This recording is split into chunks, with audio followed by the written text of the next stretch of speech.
Breaking news મળી રહ્યા છે। અમદાવાદના ઘાટલોડિયામાં રોગચાળો ફેલાયો છે। આકાંક્ષા એપાર્ટમેન્ટના 400 જેટલા લોકોને ઝાડા ઉલટી થયા છે। છેલ્લા 3 દિવસથી દૂષિત પાણીની ફરિયાદ ઉઠી હતી। એએમસીની મોબાઈલ મેડિકલ વાન પણ સોસાયટીમાં પહોંચી હતી। 2 લોકોને તાત્કાલિક સારવાર માટે હોસ્પિટલ ખસેડાયા છે। મેયર હિતેશ બારોટે પણ અસરગ્રસ્ત વિસ્તારની મુલાકાત લીધી છે। અમદાવાદના સોલા વિસ્તારમાં કોર્પોરેશનની બેદરકારીના કારણે અહીંયા લગભગ 700 થી વધારે જેટલા જે લોકો છે તે બીમાર છે, જેમાં 50 થી વધારે લોકો જે છે તેમને અત્યારે હોસ્પિટલમાં દાખલ કરવામાં આવ્યા છે। કારણ કે આ જ સોસાયટીમાં જે પ્રકારે પીવાનું પાણી આવે છે અને પીવાના પાણીની સાથે સાથે ગટરનું પાણી મિક્સ થઈ ગયું છે અને આ જ ગટરના પાણીના કારણે અહીંયા સોસાયટીમાં રહેતા એટલે કે આકાંક્ષા એપાર્ટમેન્ટમાં કે જે સોલા ખાતે આવી રહ્યું છે ત્યાં 700 થી વધારે લોકો બીમાર હોવાની માહિતી સામે આવી રહી છે। આપણી સાથે સોસાયટીના લોકો છે, તેમની સાથે વાત કરીશું। શું કહેશો, આપ સેક્રેટરી છો, કેવા પ્રકારે આ પાણી મિક્સ થઈ ગયું હતું અને કેટલા લોકો બીમાર છે અત્યારે? પ્રોબ્લેમની સમસ્યા શુક્રવારે અમને જાણ કરવામાં આવી સોસાયટી મેમ્બર દ્વારા કે પાણીની અંદર વાસ મારે છે। શનિવારે ઇમિડિયેટલી ચેરમેન અને સેક્રેટરી અને બીજા કમિટીના સભ્યો, સોસાયટીના ઘણા બધા સભ્યોના સાથ સહકાર લઈ અને એએમસી ઓફિસની અંદર પાણી પુરવઠા વિભાગની અંદર વિઝિટ કરવામાં આવે છે। પાણી પુરવઠા વિભાગમાં કહેવામાં આવે છે કે બધું પાણી ઓલરાઇટ છે, ચોખ્ખું છે, એમાં કોઈ પ્રોબ્લેમ નથી।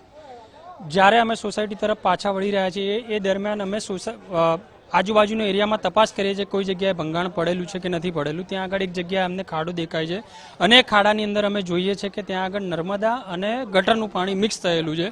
તાત્કાલિક એએમસી વિભાગને જાણ કરવામાં આવે છે। એએમસી આ વસ્તુને ધ્યાનમાં રાખી લગભગ 2 વાગ્યા પછી બપોરના 3 વાગે અમે 2 વાગે જાણ કરીએ છીએ, ત્યારે 4 વાગે એ લોકો વિઝિટ કરવા માટે આવે છે અને 4 વાગ્યા પછી એ લોકોએ શનિવારે કામગીરી હાથમાં ધરેલી છે અને જે કામગીરી લગભગ શનિવારે રાતે તમે એમ કહો અથવા રવિવારે સવારે અર્લી વહેલા તમે એમ કહી શકો કે લગભગ 3-4 વાગ્યાની આસપાસ સવારમાં આ કામગીરીનું કામ પૂર્ણ થયેલું છે। પણ તમે એમ જુઓ તો શુક્રવાર, શનિવાર અને રવિવાર સવારનો ટાઈમ, તે દરમિયાન 20 બ્લોકની અંદર લગભગ 386 ફ્લેટ અને લગભગ 2000 વસ્તીઓ આ પાણીનું ઓલરેડી ગ્રહણ કરી ચૂકેલા છે રવિવાર સુધીમાં અને એની અસર સોમવારથી દેખાવામાં આવી છે કે સોમવારે બધા બીમાર પડ્યા છે।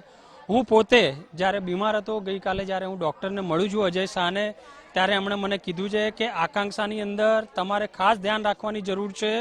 હું પેશન્ટોને જોઈ અને થાકી ગયો છું અને અત્યારે મારી પાસે દવાનો સ્ટોક બી પૂરતો નથી।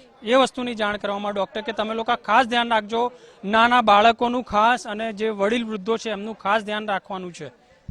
બિલકુલથી આપણી સાથે અન્ય સ્થાનિકો પણ છે। આ એપાર્ટમેન્ટમાં કેટલા લોકો રહે છે અને અત્યારે કેટલા લોકો દાખલ છે અને કેટલા લોકોની વાત કરીએ તો બીમાર છે અત્યારે? આકાંક્ષા એપાર્ટમેન્ટમાં 386 ફ્લેટ છે।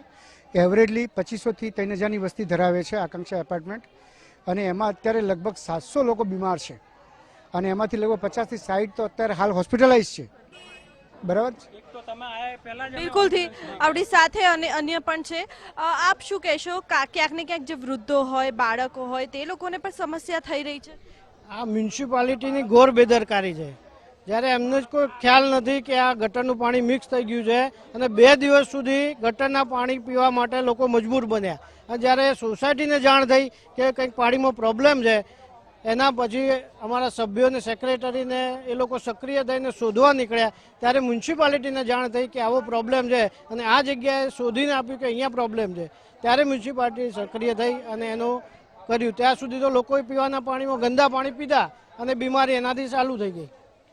બિલકુલ, એટલે કે અહીંયા દ્રશ્યો બતાવીશ આપ કે લોકોમાં પણ ક્યાંક ને ક્યાંક રોષ જોવા મળી રહ્યો છે કારણ કે કોર્પોરેશનની બેદરકારીના કારણે અને પાણીની લાઈન અને ગટરની લાઈન જોડે કેમ રાખવામાં આવે છે?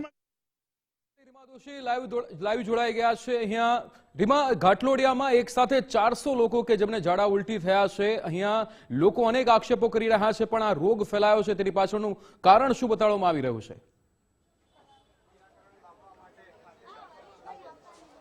ચોક્કસથી ખાસ તો જો વાત કરીએ જે પ્રકારની પરિસ્થિતિ સર્જાઈ છે ત્યારે અત્યારની જો વાત કરવામાં આવે તો જે પ્રકારની હાલની પરિસ્થિતિ છે આપ જુઓ જે પ્રકારે આ આકાંક્ષા ફ્લેટ કે અને તેના સ્થાનિકો કે અંદાજે 400થી વધારે લોકો છે જેમને ઝાડા ઉલટી થઈ ગયા છે. હાલ અમદાવાદ મહાનગરપાલિકાની મેડિકલ ટીમ પણ અહીંયા પહોંચી છે ત્યારે તેની વચ્ચે અમદાવાદ શહેરના મેયર પણ આ તમામ લોકો માટે યોગ્ય સુવિધાઓ મળી રહે તે માટે મેયર હિતેશ બારોટ પણ હાલ અહીંયા પહોંચી ચૂક્યા છે.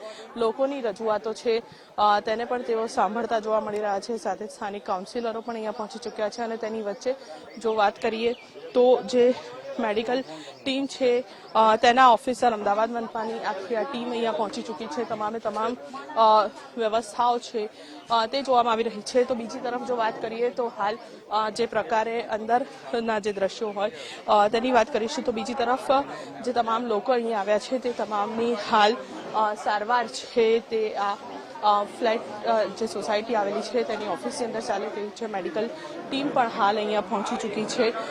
સાથે જ 2 જેટલા લોકો છે કે જેમને હોસ્પિટલની અંદર દાખલ કરવામાં આવ્યા છે. સાથે જ અમદાવાદ મનપાની ટીમ પહોંચી છે. સાથે તેની વચ્ચે સ્થાનિકો દ્વારા અલગ અલગ આક્ષેપ છે તે લગાવવામાં આવી રહ્યા છે કે એક વાત એવી છે કે ડ્રેનેજ અને પીવાના પાણીની લાઈન છે તે ભેગી થઈ ગઈ હતી અને તેટલા માટે 3 થી 4 દિવસ આ સમસ્યા છે તે દૂષિત પાણીની રહી હતી. અનેક રજૂઆતો છે તે લોકો તરફ કરવામાં આવી હતી પરંતુ તેની વચ્ચે આટલી મોટી સંખ્યામાં આ સોસાયટીની અંદર આ કેસો છે તે નોંધાયા છે.